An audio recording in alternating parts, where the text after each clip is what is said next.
On va parler dans cette vidéo de cette caste de privilégiés. Vous savez, en France, on en a beaucoup des comme ça. Ce sont tout simplement les anciens premiers ministres et les anciens ministres et de toute manière les anciens politiques de manière générale. Il y a une mesure qui a été déclenchée par Sébastien Lecornu, donc notre cher Premier ministre, qui visait en fait à supprimer totalement les avantages des anciens ministres et Premier ministre. Cette loi, entre guillemets, ce changement arrivé en fait en action du coup le 1er janvier 2026, donc aujourd'hui, et on a une première réaction qu'il y a eu du côté de l'ancien ministre de l'Intérieur, je crois, qui sous Lionel Jospin, donc ça date un petit peu quand même maintenant, c'est tout simplement Daniel Vaillant. Et Daniel Vaillant, c'est un ancien Premier ministre qui se fait transporter en chauffeur depuis presque 30 ans, qui n'a pas conduit depuis plus de 25 ans, et qui maintenant est totalement perdu. Mais il est contre les privilèges car il est socialiste. Ça, c'est un truc de ouf. C'est un truc de ouf. Vous allez voir, c'est clairement, mais clairement ridicule. Bref, c'est un carnage. C'est un carnage, ces gens. C'est une caste, vraiment, qui est à l'origine de tous nos putains de soucis. C'est impressionnant. Bref. Donc, si c'est un choix politique, sur RTL, Daniel Vaillant questionne la fin des avantages des premiers ministres. Donc, Daniel Vaillant, c'est lui. Dès le 1er janvier 2026, les anciens ministres, n'auront plus accès à certains de leurs avantages, les chauffeurs, les protections policières, notamment. Une décision prise par Sébastien Lecornu alors que la France cherche à faire des économies. Ouais, alors ça n'a pas été forcément voulu que par Sébastien Lecornu pour faire des économies. Ça a été aussi voulu parce que les syndicats de police sont tellement sous-effectifs qu'à côté vous avez des mecs comme lui qui réquisitionnent plusieurs gendarmes et plusieurs policiers, ou plusieurs policiers pour sa sécurité personnelle. Sauf que le mec n'est plus ministre depuis plus de 20 ans, donc c'est bon, on s'en bat les couilles en fait, tu te démerdes comme tout le monde dans la rue. Mais ces gens-là savent qu'ils sont en danger. Eh oui, ils savent qu'ils sont en danger parce que la France n'est pas sûre à cause de leurs conneries. Un engagement tenu. Le Premier ministre Sébastien Lecornu avait annoncé en septembre la fin des privilèges à vie pour les anciens chefs de gouvernement et ministres de l'Intérieur. Alors que la France cherche à faire des économies. À partir du 1er janvier, les avantages qu'une vingtaine d'anciens ministres continuaient à bénéficier seront supprimés. Daniel Vaillant, ministre de l'Intérieur de Lionel Jospin, donc de 2000 à 2002, ne cache pas une certaine amertume. Et donc il a dit ça. Accrochez-vous. Je ne veux pas polémiquer avec ça. Je n'ai jamais été pour les privilèges. Je suis socialiste, je le reste. Quand tu vois qu'il n'y a que les socialistes qui vivent comme des putains de privilégiés, c'est... Oh, aïe, aïe, aïe, aïe. En fait, je sais pas si dans leur tête, ou notamment lui dans sa tête à lui, si dans sa tête il se dit bah non, je suis pas privilégié, voilà. Et gros, t'as un chauffeur, une bagnole de fonction du coup, t'as derrière une sécurité personnelle, etc. Nous autres, on doit se promener dans la rue sans sécurité, on doit se démerder à conduire et tout. Et lui, c'est payé par le contribuable. Donc c'est un socialiste, donc il est bien. Je suis anti-privilège car je suis socialiste. C'est eux qui ramassent et qui créent tous les putains de privilèges. C'est incroyable. Et j'ai toujours dit, si c'est pour tout le monde pareil, je n'ai rien à dire. Si c'est un choix politique, là, ça pourrait poser un petit problème. Donc en gros, si on fait une loi pour décider ça, ils s'en branlent. Ils s'en branlent puisque tout le monde est pareil. Mais si c'est un choix politique, là, ça pourrait poser un petit problème. Pourquoi ? C'est quoi la différence ? C'est quoi la différence ? Dans tous les cas, tu profites d'un truc dont tu n'as plus besoin. Âgé de 76 ans, l'ancien ministre, donc déjà, il nous coûte déjà sa retraite, etc. L'ancien ministre n'a pas conduit depuis 25 ans. S'il n'est pas hyper vieux, il n'est pas non plus en bonne santé. Et ses proches lui ont demandé de ne pas reconduire. Et oui, donc il n'a pas conduit depuis plus de 25 ans, bordel de merde. Depuis qu'il a les avantages du chauffeur et tout, monsieur ne conduit plus. Il n'a pas conduit depuis 25 ans, bordel. 25 ans. Ça fait 25 ans qu'on le conduit tous les jours. Merci à vous les Français. Oh, c'est un truc de malade. Comment je fais alors ? S'interroge-t-il. Comment je vais faire ? Je suis perdu. J'ai pas conduit depuis plus de 25 ans. C'est un changement de vie. Ah bah oui, Bah oui, oui, en soi, oui, c'en est un, c'est un changement de vie. On te dit enfin d'arrêter avec tes privilèges. Ah, ça change une vie, hein, la fin des privilèges, hein. Vous avez tué un roi à cause de ses privilèges et vous vous êtes accaparé ses propres privilèges. C'est un truc de fou. C'est un changement de vie. Je doute un peu du coup de la manière dont tout ça est fait, en conclut-il. Les anciens ministres concernés par la disparition de leurs privilèges à vie, donc les chauffeurs et les officiers de protection, sont de tous bords politiques. Ils ont été informés par écrit il y a quelques jours par Sébastien Lecornu en personne. C'est le cas par exemple de Jean-Pierre Raffarin, Premier ministre sous Jacques Chirac, de François Fillon qui officiait auprès de Sarkozy, ou encore de Jean-Marc Ayrault auprès de François Hollande. Côté ministre de l'Intérieur, Laurent Nunez a fait également prévenir ses anciens homologues, de Daniel Vaillant à Christophe Castaner. Selon les informations de RTL, une trentaine d'agents du service de la protection, donc les SLPD, pour pas dire le terme, vont être... Ah oui, je fais gaffe, je vous l'ai dit, le strike est fini, mais pendant 3 mois, je suis mis à l'épreuve. Donc pendant 3 mois, je vais serrer les fesses et je vais faire hyper gaffe à tous les termes.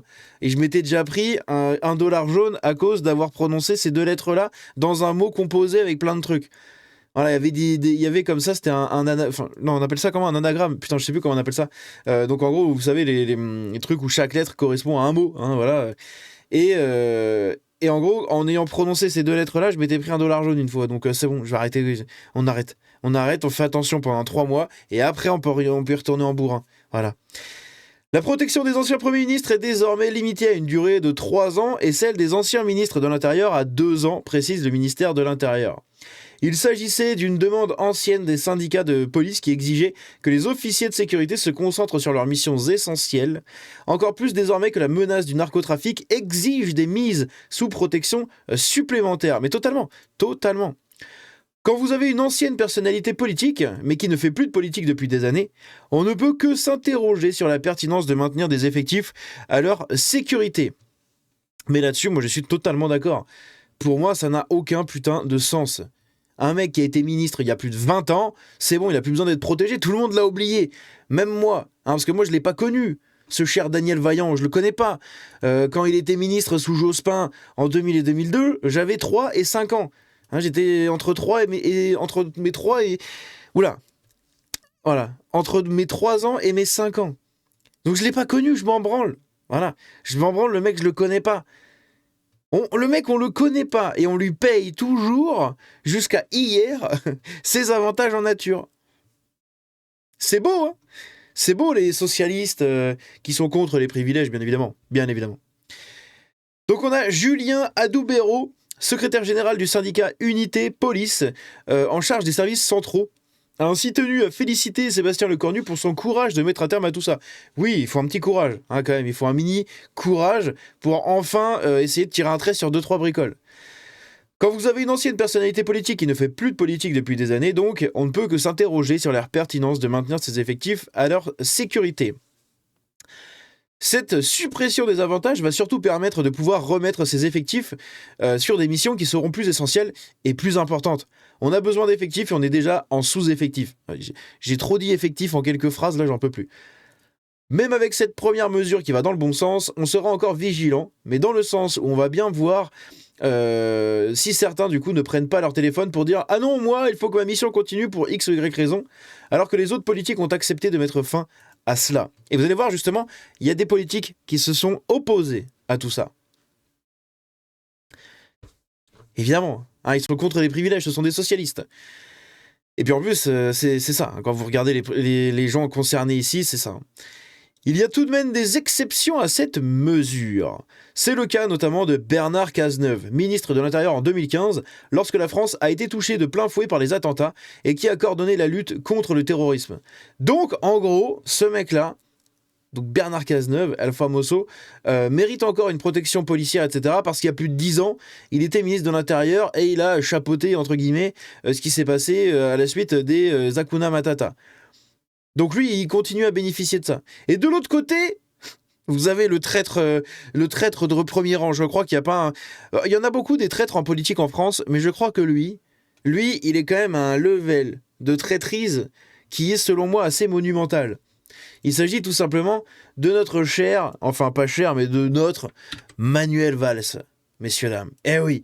Selon les informations de RTL, l'ancien Premier ministre, Manuel Valls, toujours autant de mal à comprendre comment il a fait pour être Premier ministre, mais enfin bon, a aussi insisté pour garder ses avantages, car traitant...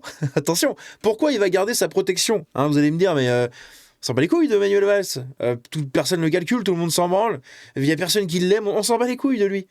Pourquoi il continue à avoir sa protection de police ? Eh bien parce que, selon lui, il doit garder ses avantages. Il a insisté pour les garder. Pourquoi ? Parce qu'il traite souvent de sujets sensibles comme la laïcité. Donc ça le fait mériter la protection policière, etc., individuelle. En toute légitimité. Lui se sent légitime de réquisitionner une équipe de flics pour le protéger parce que il parle souvent de la laïcité. Mais tout le monde s'en branle de Manuel Valls. Tout le monde s'en branle. Son parti, il a fait même pas 2%. On s'en branle. On s'en branle. Et pourtant... Non, moi j'ai pas envie. Vous me laissez mes flics de maison, s'il vous plaît ? Putain, c'est incroyable. La menace évoluant sans cesse, une protection policière peut être rétablie à tout moment. C'est... Et du coup, oui, moi, il y a des flics, je me demande... Parce que je pense qu'ils étaient tranquilles. Les flics ici qui gèrent la protection de ce mec, ils devaient être peinards. Le gars, il fait plus de politique, il est à la retraite. Donc les mecs, à part rester devant la maison du gars et prendre un chèque de bâtard, je pense qu'ils devaient être peinards, les flics derrière. Eux, tout va bien. La mission de sécurité, pas très compliquée. On sait même plus comment utiliser un pistolet, couillon. Tellement pas jamais besoin, on sait même plus comment faire. C'est littéralement comme dans les Simpsons, ils sont dans la bagnole, devant la maison du mec qui protège, en train de bouffer des donuts toute la journée parce qu'ils ont que ça à branler. Tu veux qu'ils fassent quoi ? Il y a personne qui... Enfin, tout le monde s'en branle de lui, personne va venir le chercher. Donc en fait, les mecs, ils sont peut-être 3-4 à s'occuper de lui, payés, entre guillemets, à rien faire. Alors que les mecs pourraient être beaucoup plus utiles à être envoyés sur des affaires de narcotrafic, sur du rétablissement de l'ordre, aller taper sur des agriculteurs par exemple, ça peut être intéressant, des trucs comme ça, non ? Bref, c'est lunaire. C'est lunaire. Franchement, c'est lunaire. Bref, voilà ce qui finit cette vidéo un peu comique, mais je remercie la personne qui me l'avait envoyé. Je vais retrouver son pseudo, c'était sur le Discord. Il s'agit de Matt. Voilà, merci à toi Matt pour m'avoir envoyé cette petite info qui m'a bien fait rire. Et j'espère que vous aussi dans cette vidéo vous avez bien rigolé. N'hésitez pas à me dire ce que vous en pensez dans les commentaires. Mais bon, c'est un socialiste, ça va. Il est contre les privilèges. Il est bien. Il est fort. Il est beau. Il est puissant. Il a un gros bidou. Putain, c'est lunaire. Bref, on se dit à la prochaine. N'hésitez pas à me suivre sur le Discord, à me rejoindre sur le Discord, suivre sur les réseaux, etc. Bon bref, je sais plus parler. Ciao.